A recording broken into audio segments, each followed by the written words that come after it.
3 years ago, I married Ethan. Everyone said we were the perfect couple, but only I knew there was someone else intruding in this perfect love. His younger sister, Emily. On the night of our third wedding anniversary, Ethan claimed he wasn't feeling well and insisted Emily needed his care. Moments later, I received a mocking text message from her. That night, when I had an asthma attack, I finally realized it was time to let go. If I could live my life over, I'd end things before they even began. I'd personally push Ethan out of my world. Even if he was left utterly broken and filled with regret, I wouldn't feel a shred of pity. On our third wedding anniversary, Emily called Ethan away again. This time, he kissed my forehead softly as if to reassure me before leaving. Emily says she's not feeling well. I'll be back soon, he said. But I knew he wouldn't come back that night. He knew all too well about her manipulative ways. Yet he indulged her endlessly. And then, like clockwork, he would return to appease me. The enormous living room felt cold and desolate. My pale face reflected on the marble floor. On the coffee table, the cake we had bought to celebrate our anniversary sat untouched, its candles still flickering faintly. I clutched my chest, unsure whether to laugh or cry. Should I cry over this marriage, corrupted by a hidden third party? Or should I laugh because I had finally decided to set myself free? I didn't know how much time had passed when fireworks started lighting up the sky outside. Then a message from Emily appeared on my phone. Sister-in-law, did you see the fireworks? Ethan had chosen this house because he knew how much I loved the way the sunset poured through the floor-to-ceiling windows. The living room alone was over 1,000 square feet, offering a view of the river winding through the city.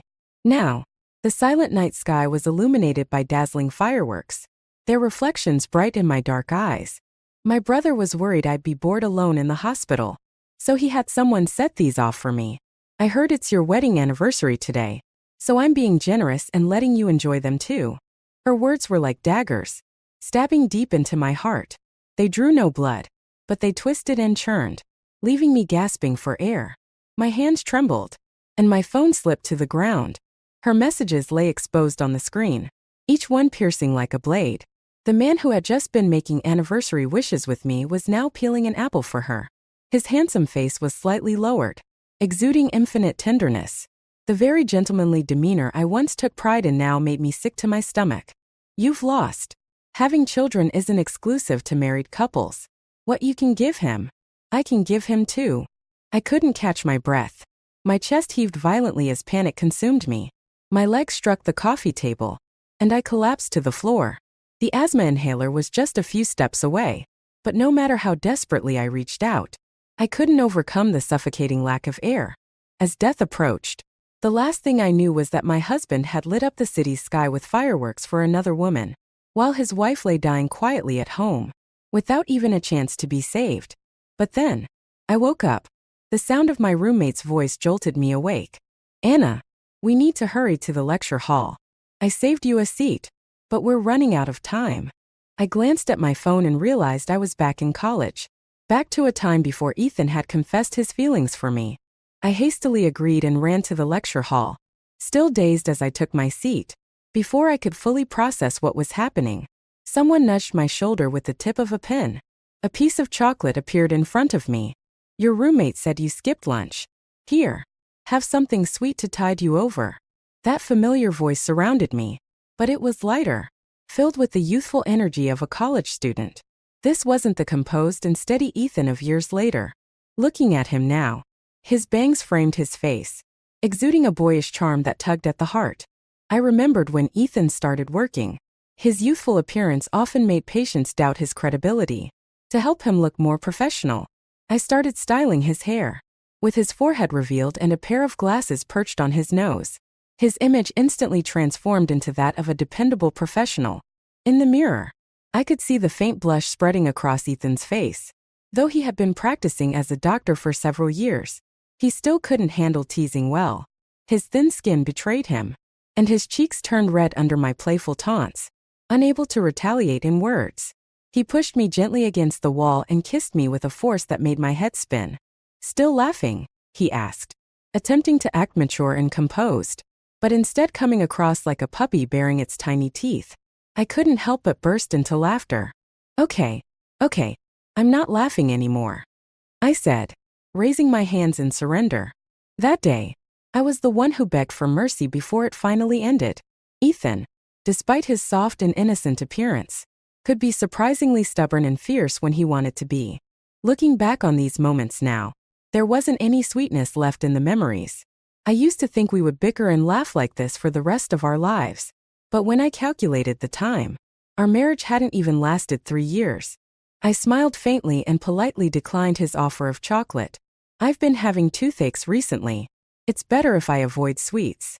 Ethan's bangs drooped slightly over his forehead, and for a moment, he looked like a dejected puppy abandoned by the roadside, even his figurative tail drooping in disappointment. My roommate, trying to stifle a laugh, covered her mouth with a book and whispered, "Did Ethan upset you?" Ethan's pursuit of me was well known among our circle. Every time we had a class in a large lecture hall, he would always sit next to me. I didn't find out until graduation that he had chosen internal medicine over surgery, specifically to better care for me, to stop me from overthinking. He deliberately didn't tell me. He said it was his decision and didn't want me to feel guilty and accept his feelings out of obligation. Before Emily appeared in his life, Ethan's world had revolved entirely around me. When Emily became his first patient, she was just 16 years old.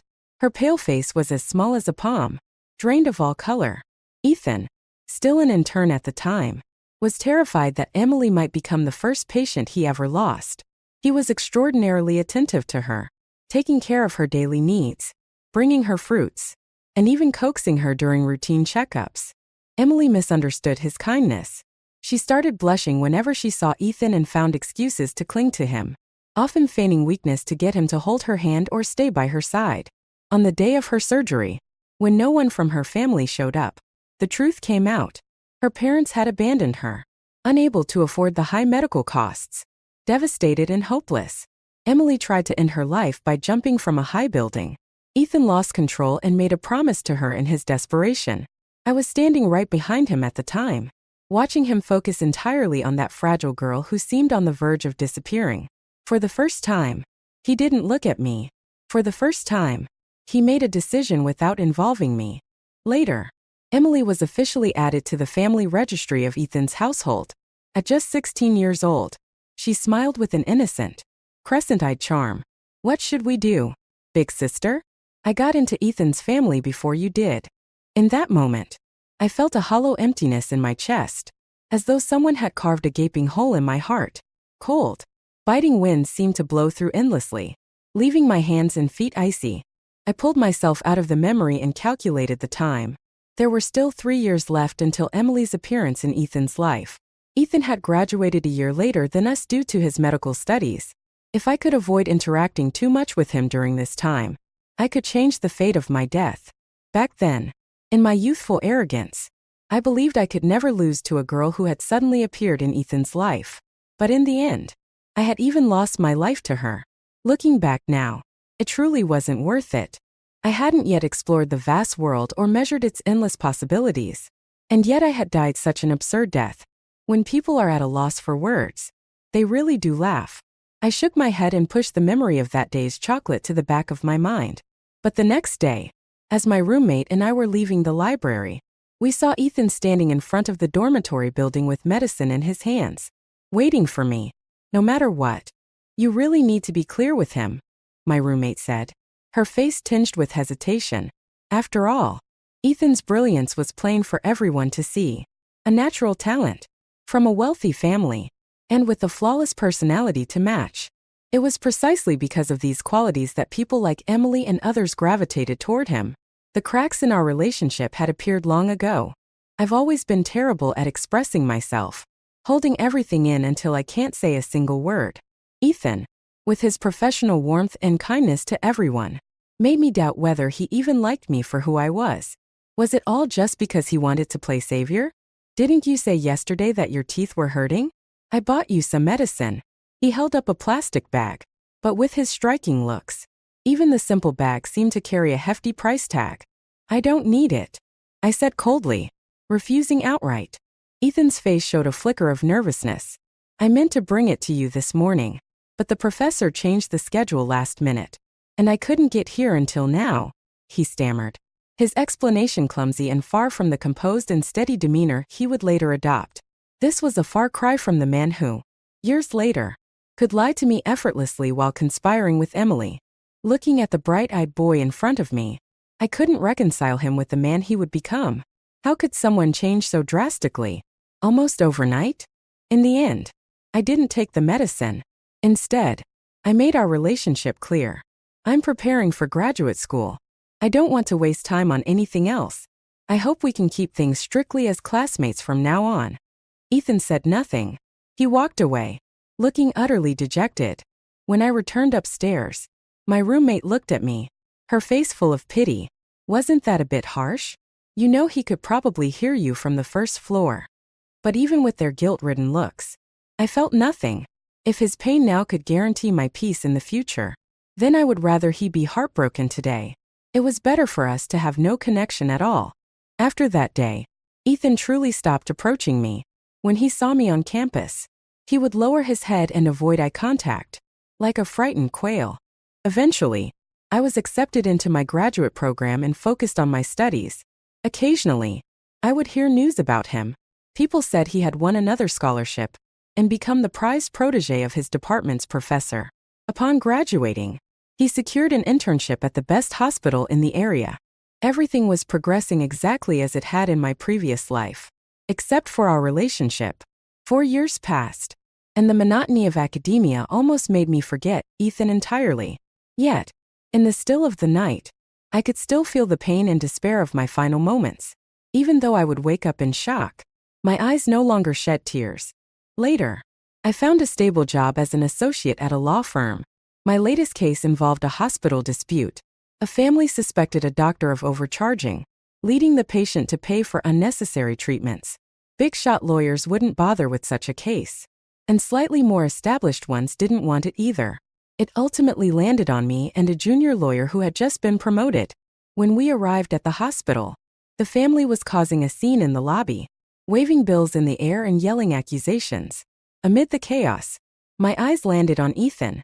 After years apart, he now stood tall and confident, like a bamboo tree reaching for the sky. His hands were tucked into the pockets of his white coat, his youthful softness replaced by a refined elegance, as polished as jade. Even as a family member grabbed his collar in a fit of rage, he remained silent and composed. The junior lawyer beside me, Carter, quickly stepped forward to defuse the situation, pulling the family member away. Meanwhile, Ethan's gaze landed directly on me, unwavering and sharp. With our intervention, the situation was soon under control. Carter motioned for me to step out and buy supplies, leaving me with little choice but to comply. As he led the family and the hospital administrator into the mediation room, Ethan's eyes followed me. I knew he was trying to prevent the family's emotional outbursts from harming anyone else. But wasn't Ethan the one who ended up being hurt? I crouched by the vending machine outside, the autumn sun shining down and warming the top of my head. Despite it being late fall, the sunlight carried a comforting warmth. A bottle of orange soda was handed to me. The long, slender fingers holding it were slightly flushed at the tips, the nails clean and neat. A faint scent of disinfectant lingered on his hands. Thanks. My relationship with Ethan wasn't close enough anymore for me to feel uncomfortable with such gestures, so I accepted the bottle without hesitation. He crouched beside me, his voice low. I thought I'd never see you again. I gripped the bottle tightly, laughing softly. Truthfully, I still felt uneasy being alone with him, even though the events of our past life seemed like they were behind us. The pain from back then, however, lingered. I didn't respond. Silence stretched between us, long and heavy. Outside, people bustled back and forth, unaffected by the earlier commotion. The lively sounds of the crowd only accentuated the awkward stillness between us. So, you're a doctor now. That's impressive, I said, breaking the silence with a polite compliment. I had no choice but to keep the conversation going while Carter was still inside. To my surprise, Ethan's eyes reddened. What was wrong with him now? Why was he getting emotional so easily? Before I could process it, he lowered his voice, the sorrow in his tone unmistakable. I studied medicine. Yes. So, you've really forgotten me? I'm the only one still trapped in the past. His words were quiet, like a cloud floating through the sky. But his expression was grave, as though accusing me of being heartless. I remained silent for a long moment before sighing. From Ethan's perspective in this life, he hadn't done anything wrong. In college, he had tried to get closer to me, only to be met with rejection. Even on graduation day, he stood silently in the distance, holding a bouquet of flowers, watching as I took photos with countless classmates. That bouquet ended up being handed to me by my roommate. But later that night, I threw it into the trash without hesitation before boarding my flight home. Looking back, my behavior must have seemed cruel to him, but in the world he didn't know, my actions were simply part of my normal defenses. As I crouched there, my legs started to go numb, and I stood up to shake them out, but I lost my balance and fell forward. Ethan reacted quickly, catching me before I hit the ground. "Thank goodness. Your face is fine," I muttered, covering my face in relief. For the first time, I softened my tone. "Thanks." Ethan glanced at me, squinting slightly as he smiled. "It's no problem. Even if you had injured your face, I'd find a skilled surgeon for you. No scars. Guaranteed." The tension between us eased with those few words. As we talked, it felt like we'd returned to the days of college. Ethan still had his sharp features and clean-cut demeanor, though there was now an added layer of maturity that didn't quite belong to him back then. I realized that the world keeps turning, even without someone's presence. Ethan had grown into himself without me there to adjust his collar or fix his hairstyle. Life doesn't stop or falter because someone isn't in it. Ethan's voice pulled me back. "I feel the same way." The sunlight shifted slightly as Carter emerged from the building. His face bore the visible exhaustion of dealing with the family, while the relatives, in contrast, seemed invigorated. To an outsider, it might even look like they drained Carter financially rather than the other way around. I was about to approach Carter to say something when an all-too-familiar voice rang in my ears. A voice I hadn't heard in a long time. "Brother." The first time Emily stepped into the home I shared with Ethan was the day after we returned from our honeymoon. She showed up at our door with the small suitcase, effortlessly letting herself in using the code for the door lock. "Where's my brother?" she asked. Ethan, after a grueling effort to secure time off for our honeymoon, had gone back to work the very next day. We had discussed this arrangement in advance. He would handle work outside while I managed things at home. But Emily's sudden arrival was something I hadn't anticipated. When I called Ethan, his nurse told me he was in surgery, left with no other choice. I let Emily stay temporarily. She explained she'd had a falling out with her roommate and planned to move out of the dorms. When Ethan found out that evening, he rejected the idea immediately. "I just got married. What does it look like if you move in with us?" Years of working had transformed Ethan. His once bright eyes had deepened, carrying a weight of maturity. "Tomorrow, go look for an apartment. Pick one you like, and I'll pay for it," he said firmly. Emily pouted. Her delicate features, enhanced by years of pampering, made her look radiant. I was just about to step in and smooth things over when she suddenly got up, draped herself over Ethan's back, and leaned in close to whisper into his ear, her peach-colored lips almost brushing against him. "Aren't you worried something bad might happen if I live alone?" I stared at the scene in disbelief, clutching my chopsticks tightly. Ethan, however, seemed unfazed, as if he was used to her behavior. He casually removed her hands from his shoulders. "You're an adult now, Emily. You can't act like this anymore." She stomped her foot. "Fine. I'm an adult. I'll move out, get a boyfriend, and bring him home." "You wouldn't dare," Ethan replied flatly. In the end, Emily stayed. Ethan justified it by saying she was still young, and that we could treat it as practice for taking care of a child. But a child wouldn't show up in silk nightgowns late at night to visit Ethan while he worked. A child wouldn't curl up with him on the couch, feeding him snacks as they watched TV together. And a child certainly wouldn't use the excuse of a broken showerhead to call Ethan in to fix it. What began as subtle attempts to test boundaries had turned into blatant provocations. Emily's presence fast-tracked my nightmares, leaving me on edge. Now, even just hearing her call Ethan brother made the hairs on my neck stand on end. Back in the present, Ethan introduced her to me with a smile. "This is my first patient." I couldn't hear the rest of his words clearly, but I didn't need to. The answer was already obvious. He had fallen for her ploys. Before our marriage, Emily had lived in the old Song family estate in a different city. So why was she here now? Holding a lunchbox?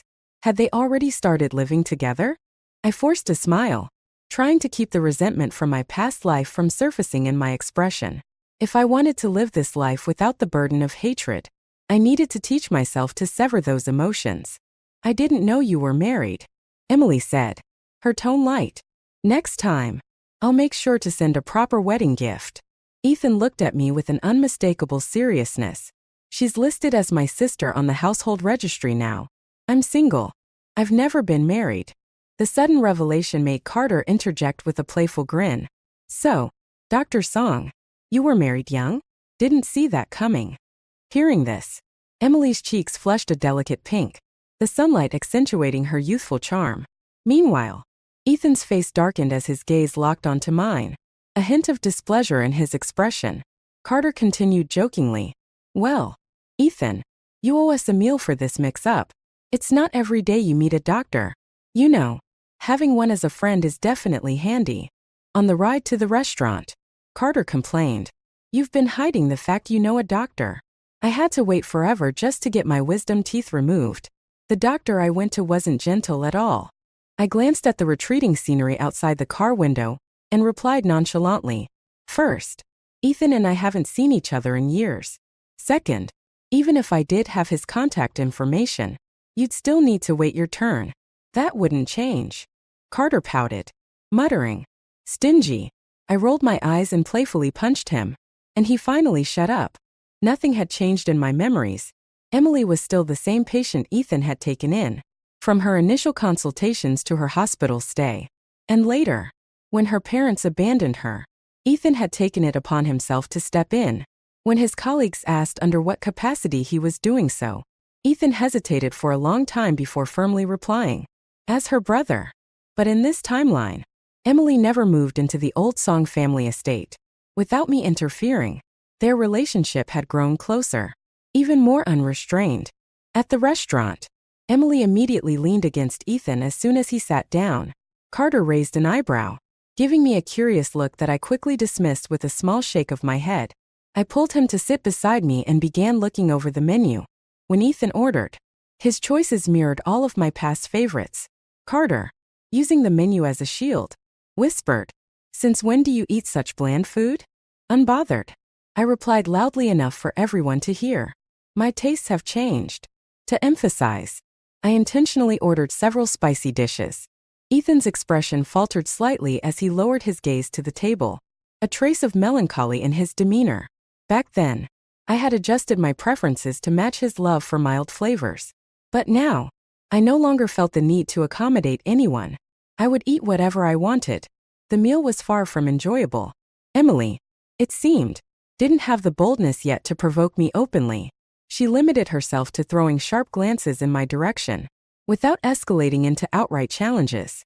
Meanwhile, Ethan busied himself either adding food to my plate or refilling my glass.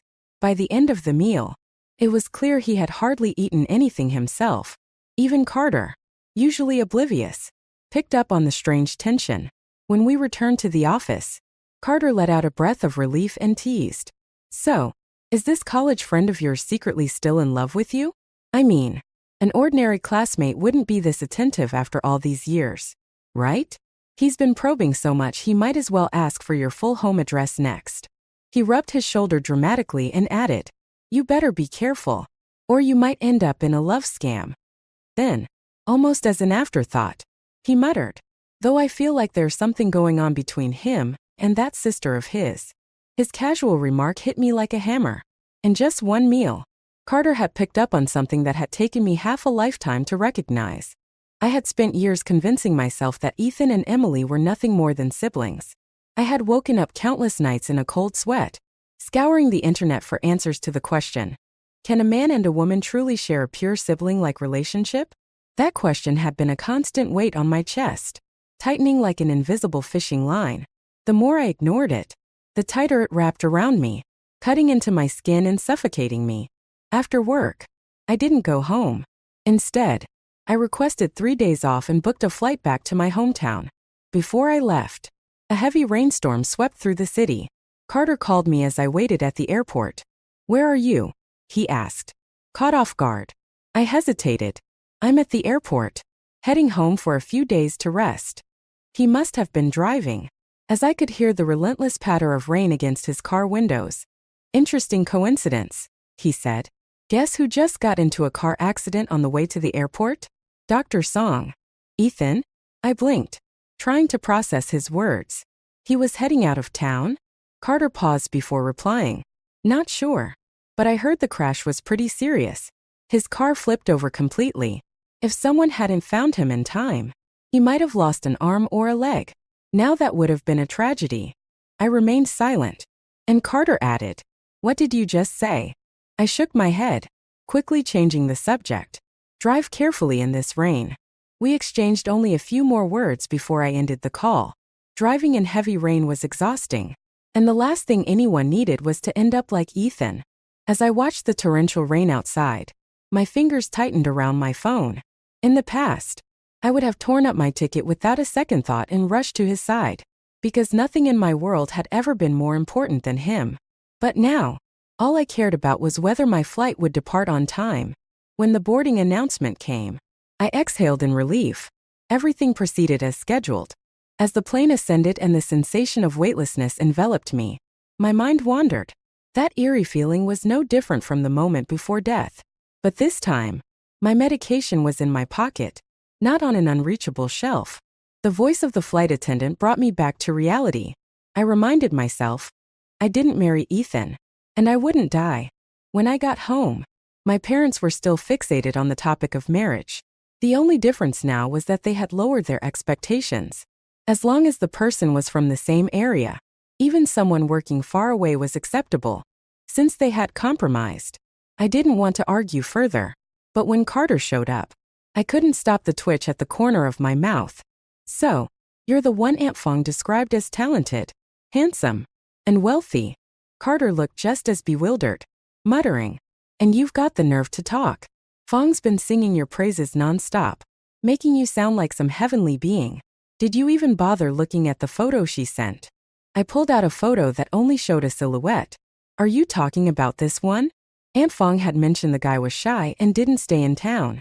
This photo, secretly taken by his parents, was the only one she had.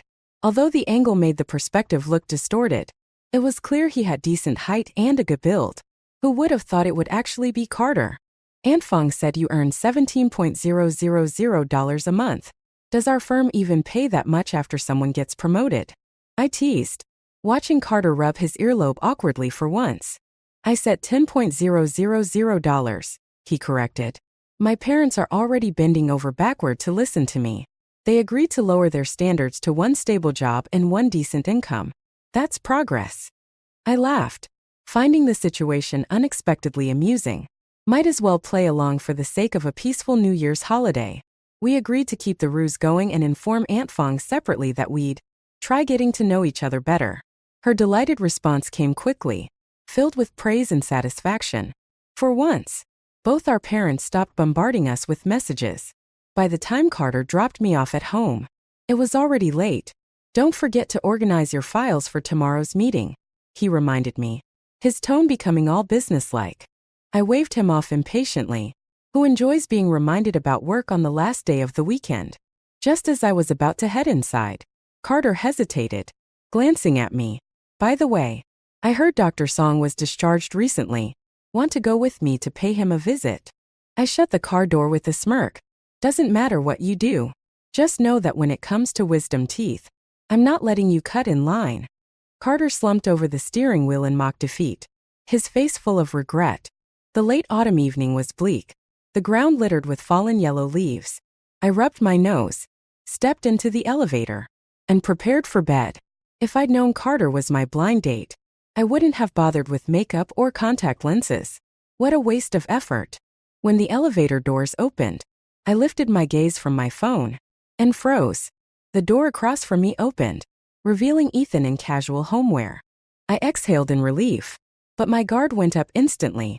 "What are you doing here?"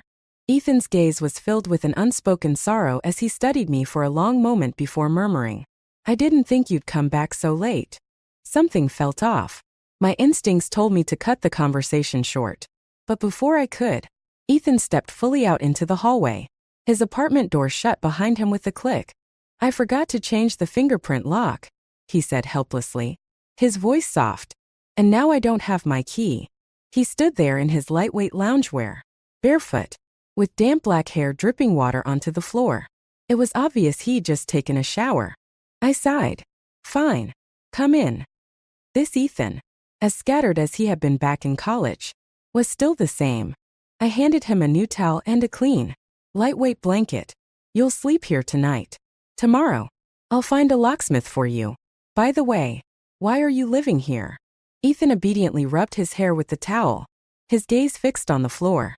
He seemed lost in thought, his usually calm demeanor replaced with uncertainty. After a long pause, he mumbled, I moved. I'm not sure why. Ethan suddenly emphasized, I sent Emily back. From now on, it'll just be me living here. I paused, surprised, and caught the hint of sadness in his expression but didn't overthink it. Maybe my earlier conversation with Carter had dulled my senses. I simply nodded. Ethan slipped on my spare slippers and headed into the bedroom, but not before remembering to lock the door. The next morning, I was awakened by the aroma of porridge wafting through the apartment. Groggy, I wandered out and saw Ethan in the kitchen, wearing my apron and busy with his back to me. When did you learn to cook porridge? I asked, my voice startling even myself awake. Ethan stiffened slightly, clearly startled too.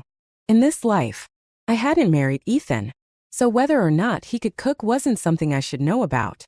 Fortunately, he didn't seem to dwell on it and continued cooking with his back to me. Living alone for a while. You pick things up, he replied. I pursed my lips, unimpressed.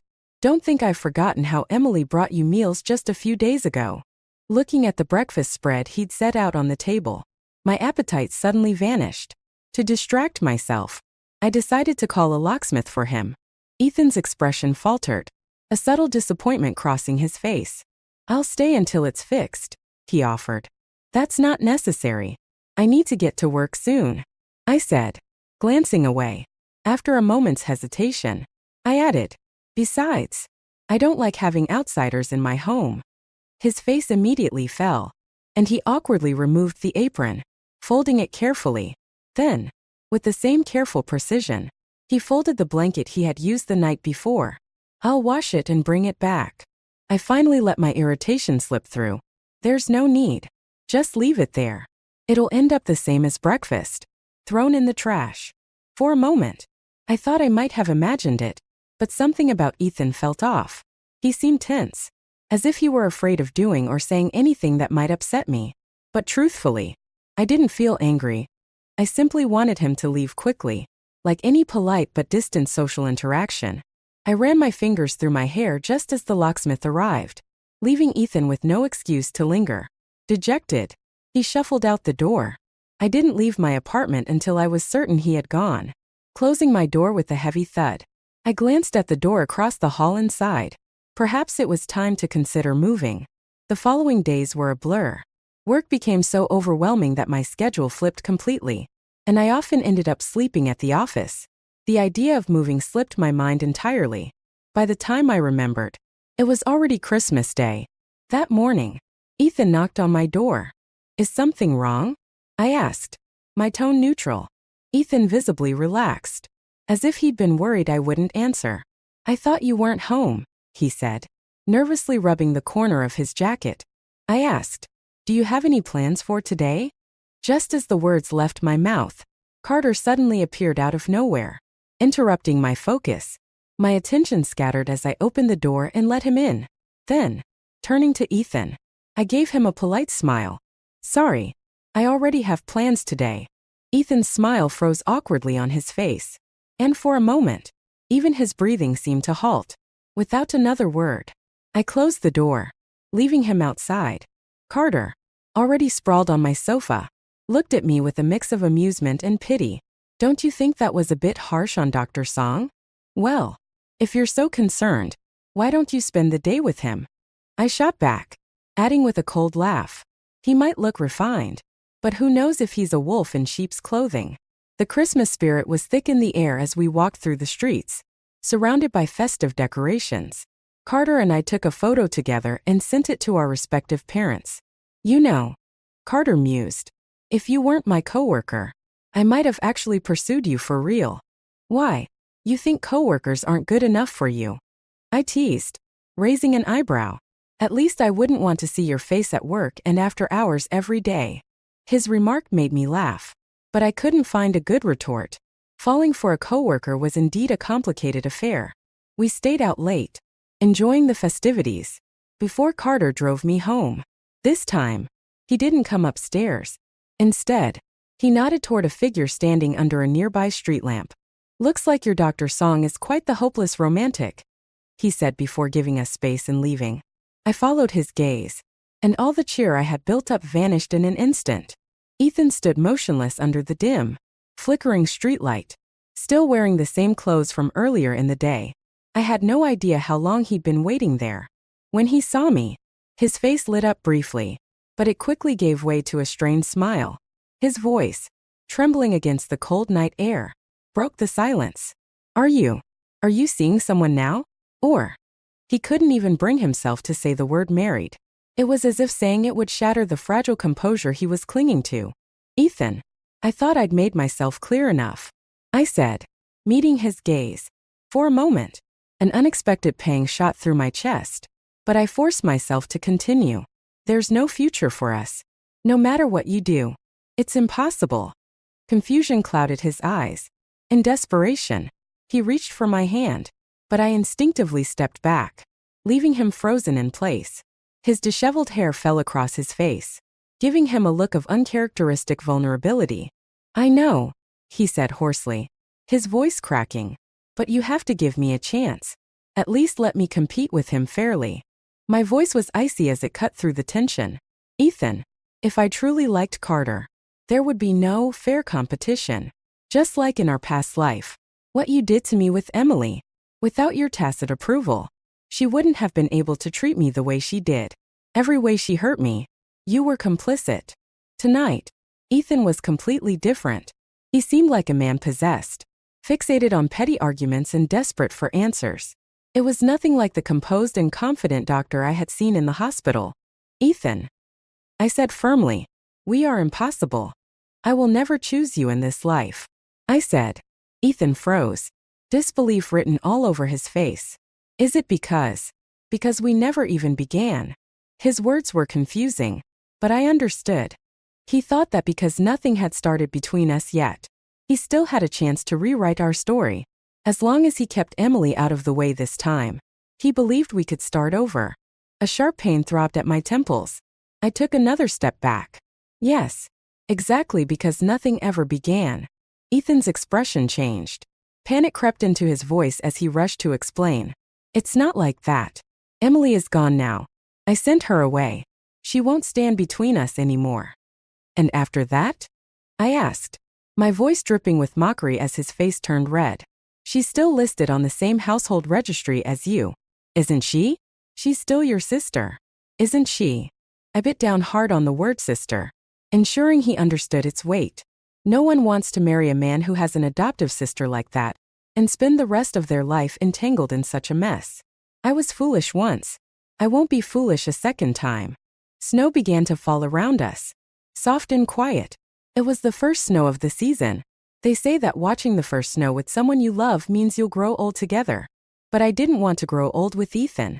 I turned on my heel, heading back inside. Oh, and Ethan, don't show up in front of me again. Consider it your penance. Ethan's body swayed as if the words physically struck him. I wasn't sure how much of what I said had actually sunk in. He had always been proud, and my blatant rejection was likely a hard pill to swallow. He thought that bowing his head and making amends would bring back the love we once had. But the truth was, our relationship had long since fallen apart, riddled with wounds that couldn't be healed. Whether Ethan had also been reborn or found a way to recover memories of our past life didn't matter. I had made up my mind. This time, I wasn't stepping back into the flames. Later, Carter told me that Ethan had removed Emily from the family registry. Emily had reverted to her original surname. But before that happened, she had threatened to sue Ethan, demanding half of their parents' estate. Although she lost the case, the ordeal had left Ethan's parents furious and emotionally drained. "I'd say Ethan is stuck with that sister of his for the rest of his life," Carter said with a gleeful smirk. He had been frequenting the courthouse lately, eager to see how the drama would unfold. But to me, all of it was just noise, like a breeze passing by and dissipating into nothing. Emily's obsession with Ethan had become pathological, rooted in her fear of abandonment. Ethan, on the other hand, had ruthlessly severed the last thread connecting them. How could Emily ever accept that? From here on, it was just one dog biting another. The snow outside grew heavier, blanketing the world in white. Meanwhile, the warmth of the air conditioning wrapped around me, mingling with the playful banter of Carter and my colleagues. For the first time in what felt like forever, I marveled at how good it felt to be alive.